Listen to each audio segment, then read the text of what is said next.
মানুষ মরণশীল। মরে গেলে সবাই হয়ে যায় লাশ।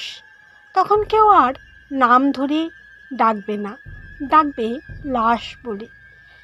কি আজব জগৎ, তাই না?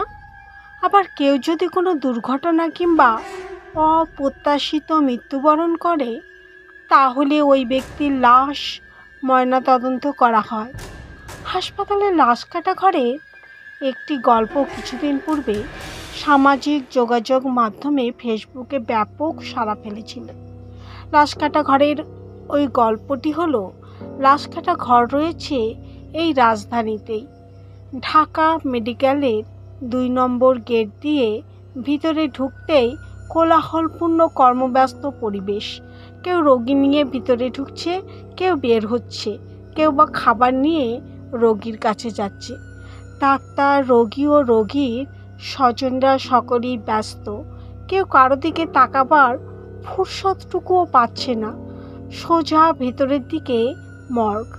এই এলাকা অনেকটা কোলাহল মুক্ত। বামে মোড় নিয়ে মর্গ ভবনের কাছাকাছি যেতেই অন্যরকম পরিবেশ। বাতাসে লাশের গন্ধ, বাইরের স্বজনের চাপা আহাজারি। পরিবেশ একেবারে গুমোট ও ভারী। রাজধানী চলার পথে অনেক উৎকট গন্ধ প্রায় প্রত্যেকেই পেয়েছেন। এমন চাপা ও ভয়ঙ্কর গন্ধের সম্মুখীন হয়তো আপনাকেও কখনো পড়তে হয়নি। কোনো এক অদৃশ্য শক্তি যেন কেড়ে নিয়েছে এখানে অবস্থানরত মানুষের হাসি। এখানে উচ্চস্বরে কথা বলাও যেন নিষেধ। মর্গের পুলিশ চালকের দপ্তরের সামনে কিছু লোকজনও দেখা যায়। কেউ কারোর সঙ্গে কথা বলে না, সবাই কারোর জন্য অপেক্ষমান। ইতিমধ্যে কিছুক্ষণ পর কাটার জন্য ৩ থেকে ৪টি লাশ জমা হয়েছে। একে একে বের করে পোস্টমর্টেম রুমে নিয়ে যাওয়া হবে। একটু পরেই একজন বিশেষজ্ঞ ডাক্তারের উপস্থিতিতে ডোমরা পোস্টমর্টম শুরু করবেন। একটা একটা করে মানুষের পেট ছিঁড়ে নাড়িভুড়ি উল্টে পাল্টে দেখা হবে। মাথার খুলি ফাটিয়ে মগজ বের করা হবে।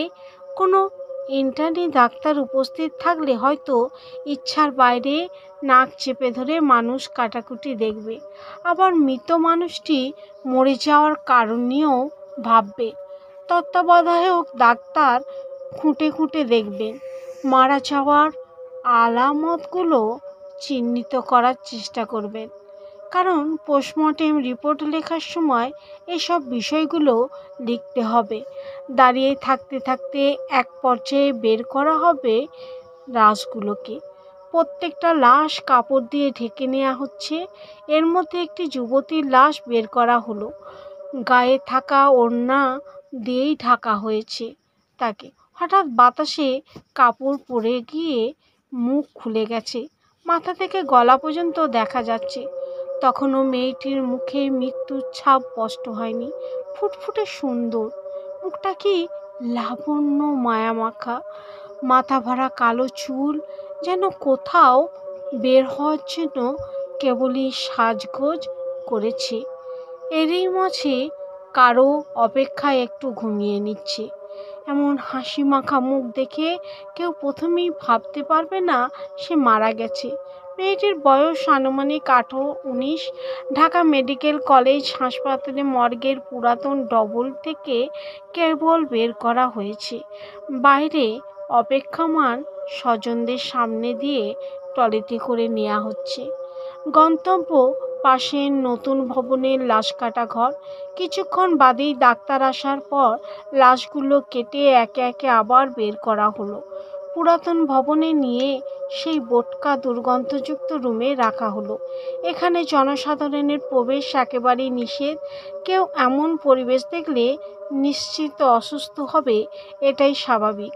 কর্তব্যরতদের সঙ্গে কথা বলে জানা যায় এখান থেকে লাশকে প্রথমে একটি পলিথিনে, পরে মেডিকেলের সাদা কাপড় দিয়ে মুড়ে হিমঘরে ফ্রিজের মধ্যে রাখা হবে। স্বজনরা নিতে আসলে ওখান থেকে বের করে কফিন বক্সে ভরে তাদের কাছে হস্তান্তর করা হবে। বেওয়ারিশ লাশগুলো আঞ্জুমান মুজিদুল ইসলাম নিয়ে যাবে দাফন করার জন্য। মর্গের দায়িত্বরত এক কর্মকর্তা জানালেন, ৩৫ বছর ধরে এখানে চাকরি করেন। প্রতিদিন ৫ থেকে ১০টি লাশ আসে, সেগুলো পোস্টমর্টম করার পর তার তত্ত্বাবধানে থাকে। তিনি বলেন, আগে ছেলেমেয়েরা ছোট ছিল, তখন পত্রিকা টেলিভিশনে সাক্ষাৎকার দিয়েছি। এখন ছেলেমেয়েরা বিশ্ববিদ্যালয়ে পড়ে, আমি মর্গে চাকরি করি। এটা প্রচার হলে তাদের উপর প্রভাব পড়ে।